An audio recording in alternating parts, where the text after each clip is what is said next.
sëñ bi taal merci sama tonton bi panel bi neex na ma trop parce que dañ ciy jàngee lu bari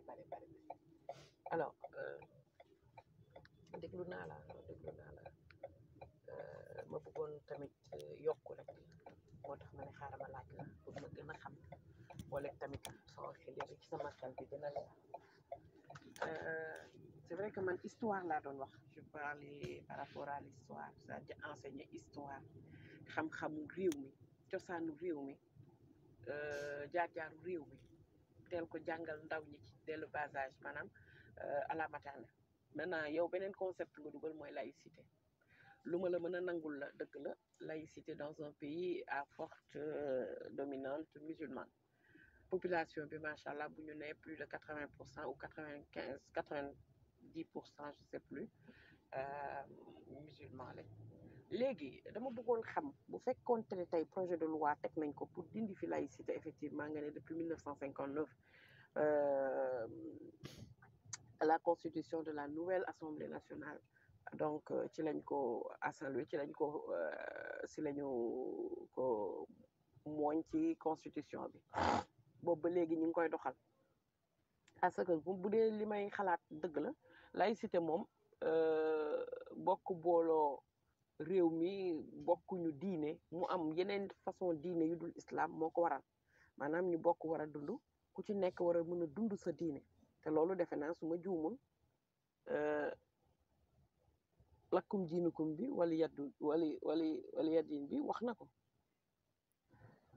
ku nekk ak sa diine comme ku nekk si ak sa diine te réew mi terew ñu fi beneen diine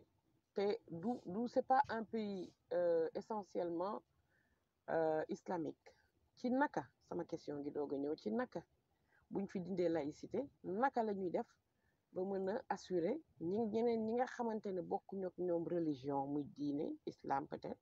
naka la ñuy def cohabitation bu boobaa ban xeetu constitution mooy mën a gérer dëkku bi dëkkuwaale bi dëkkandoo bi ak dundin bi pour ba mën a xam rek c'est pour moi-même merci.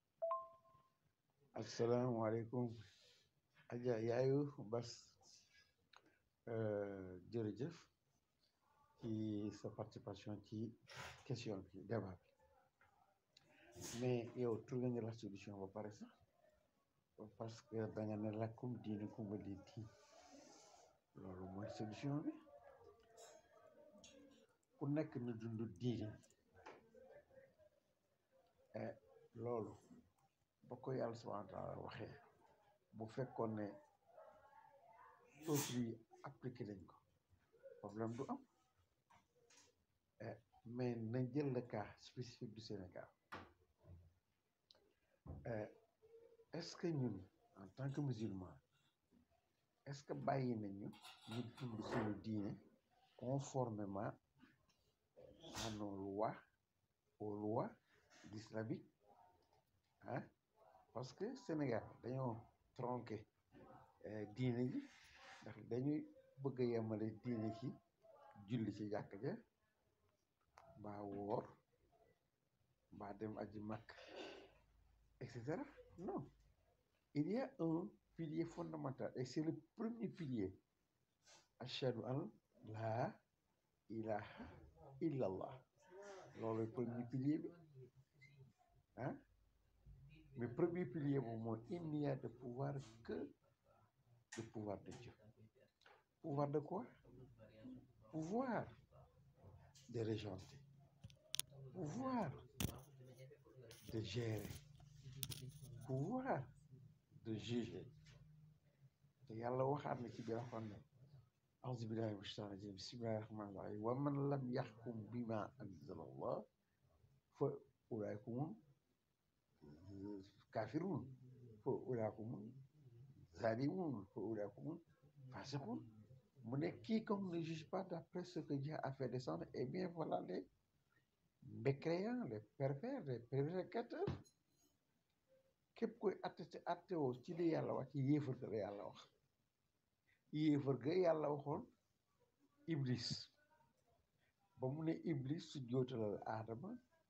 maanaam acte de reconnaissance de gratitude malayka yi ñépp daal di su jootal aadama ba mu des iblis li taxoon yàlla aussi waxoon na leen si jota leen aadama acte de reconnaissance yàlla dafa jàngal aadama lu mu xamul woon yàlla wëlbatikuwaat jox aadama sañ-sañ ak ordre ko yow tamit jàngalal malayka doo iblis aadama def loolu jàngal leen kon ñooñu en retour war nañ ko amee jukkal maanaam àllarba moom la seen Sénégal yi di wax ku la jàngal kay nga jox ko àllarba loolu de la yàlla sant malayka ak iblis malayka exécuté ordre bi iblis bañ yàlla ne ko lu tax def li ma la wax mu ne ko kii ngay wax pour ma sujjóotal ko maanaam jox ko acte de reconnaissance maa ko gën fa la reste bi juddoo ndax man yaa ngi ma bindee ci safara te moom yaa ngi ko bindee ci suuf foofu la reste bi jógee fa la ko yàlla modéré nag ne ko nag bés nekk tey génne naa sama yërmande donc looloo tax yàlla ne ko yéefar nga yéefar googu nag mooy yàlla da ko sant mu bañ exécuter sant googu kon bépp nit bépp peuple bu ne jullit nga yàlla jox la ordre ne la defal soo defulee ordre boobu gis nga na mu qualifié woon iblis ne ko yéefar nga ba mu lànke bañ ba iblis lànke bañ a exécuter ordre ba qualificatif boobu la yàlla kole yowet ne la yéefar nga ndax danga bañ a exécuter ordre bi la yàlla sant moo tax mu ne fa ulaaika humul kaafiruun kon gis nga foofu ku bañ a attewu li yàlla wàcce yaag yi iblis yéen a yem waaw moo tax c'est dangereux de ne pas se conformer à la loi islamique léegi nag ku ne yow doo jullit ou dans un pays déterminé moo xam Sénégal la moo xam feneen nga yàlla day atte fii mais dafa permettre aussi nit ñi ñu atte wu fii ci kaw suuf plus le tribunal dernier le jour dernier moo tax ngay dégg toujours ñuy wax naan lu ñu atte fii rek yàlla dina ko atte waat yombal xeyam kon on ne peut pas échapper léegi ki ne moom du jullit dans un pays bien déterminé pour gérer il faut gérer la société mais bu boobaa ki newul ne ku wax ne doo jullit tu commets un crime un délit mais dañ lay àtte conformément à ce qu'a prévu ta religion christianisme am nañu ay référence lu dëgg maanaam li mu bëgg mooy ils ont un code civil bokk li leen seen diine sant la ñuy conformé woo buñ ko conformé wul maanaam nañ koy conformé woo c'est l'état central va les obliger les gérer pour ñu conformer woo à leur code civil moo xam nga rek le code civil daal muy prévoir les cérémonies religieuses etc. Ce qui est interdit par leur religion, ce qui est permis par leur religion, ainsi de suite. Ce sera la même chose aussi pour la communauté musulmane. Xam nga les musulmans ils ont leur code civil ñun yàlla am na lum ñu tere bari na lum ñu tere la fornication l'adultère la consommation d'alcool la consommation de viande de porc etc. Kon sunu code civil l'état central va juger les musulmans selon leur code civil, n'est-ce pas la coupe diine coupe doon di ñëw tant que loolu amul ku ci nekk ñu bàyyi la nga dund selon ta religion donc selon ton code civil ci la coupe diine coupe doon di mën a traduire dans les faits. Léegi revient encore sur le code pénal parce que fu ñu waxee code civil il faut ñu teg ci code pénal parce que fu société am il faut qu'il y ait des lois et règlements fu code civil amee kon code pénal am fa mais bu boobaa aussi les musulmans seront jugés par l'État central selon les lois pénales prévues par l'islam parce que ñoom ñoo ne jullit lañu personne ne les a obligés d'être musulmans laa ikraha fi diin la alxuraan wax y a pas de contrainte kon boo xasee wax ne musulman nga mais tu dois te conformer selon les lois et règlements prévus par l'islam moo tax ma ne kon bu boobaa code pénal islamique lañ lay appliquer l'état central moom la lay appliquer bu dee le non musulman moom di ma waxoon sànq mooy ñëwaat kenn obligé wu ko pour mu nekk musulman c'est lui qui a choisi en âme et conscience nekk chrétien nekk un non musulman mais bu boobaa sa religion a prévu quelque chose comme punition bu boobaa l'état central le jugera selon les lois pénales prévues par sa religion loolu defe naa ne logique na ba tey lakum diinukum bi ñëwaat que chacun maanaam on laisse chacun ak diina du ma noppee joxe exemple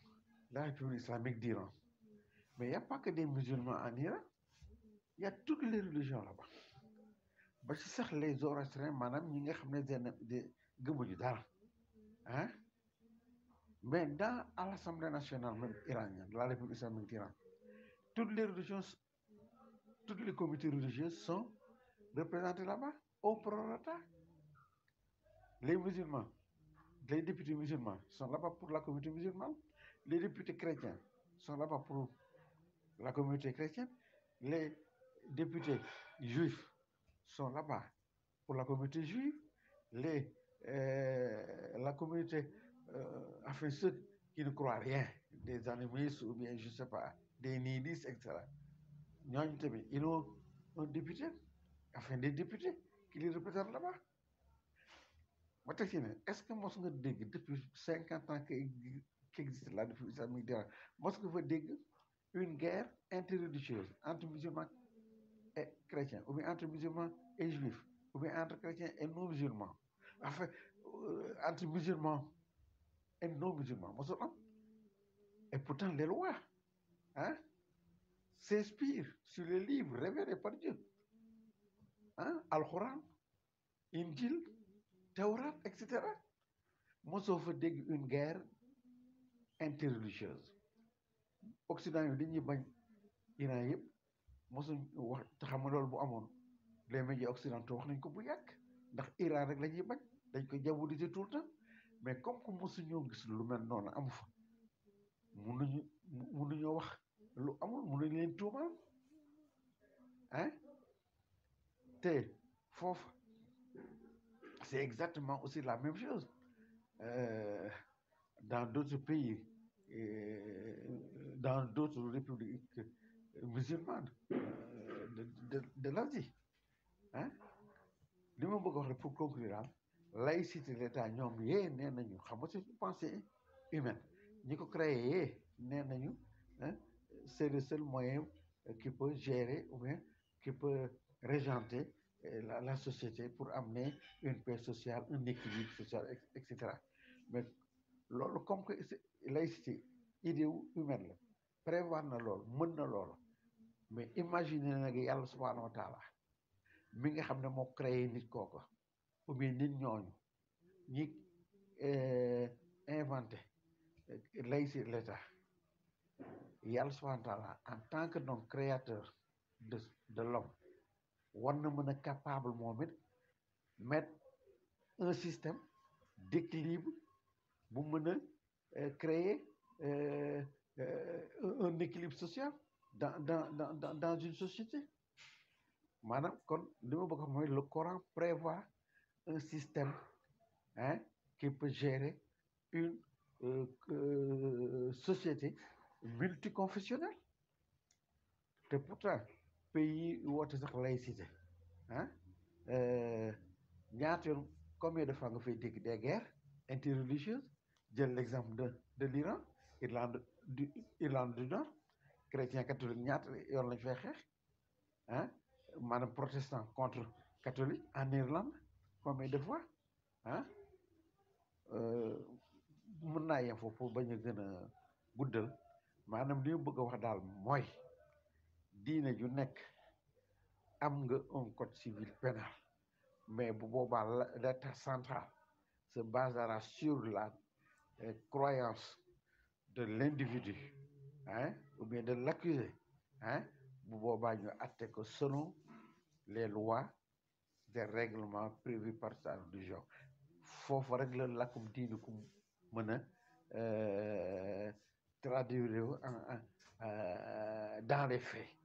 salaamaaleykum waxta ma yem foofu après on revient incha allah autre chose Adja gis nga l'islam fu mu nekk majoritaire di gérer di régenter toujours dafay protéger les minorités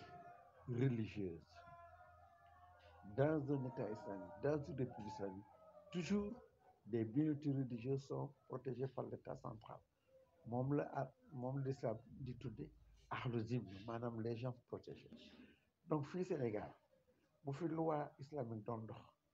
les minorités religieuses moo xam chrétiens yi moo xam juifs et cetera bu boobaa ils seront protégés par l'état central bu fekkee ne doxal nañu diine doxal nañu l'islam loolu la nit alxuraan prévoir bon léegi autre chose ñu jël par exemple les États-Unis d'Amérique États-Unis d'Amérique xam nga ne benn administration centrale lañ am moo tax ngay dégg ñu naan l'administration américaine il y a le chef il y a le président il y a ses ministres et cetera boo tax ma ne da ngay dégg ñu naan l'administration américaine mais administration américaine boobu plusieurs états ñoo composé les États-Unis d'Amérique su ma jubalee 52 états mais 52 états yëpp bokkuñu ay loi yu leen di atte boo demee par exemple je donne un exemple l'état de New York foofu la peine capitale est abolie par exemple mais nga dem ci benn état l'état de l'Arizona la peine capitale n'est pas abolie nga dem benn état Pennsylvanie la peine capitale n'est pas abolie et cetera kon dañ ciy gis ne benn société la dans une administration unique muy les États-Unis mais il y a plusieurs lois différentes qui sont appliquées selon les état bi abolir na peine capitale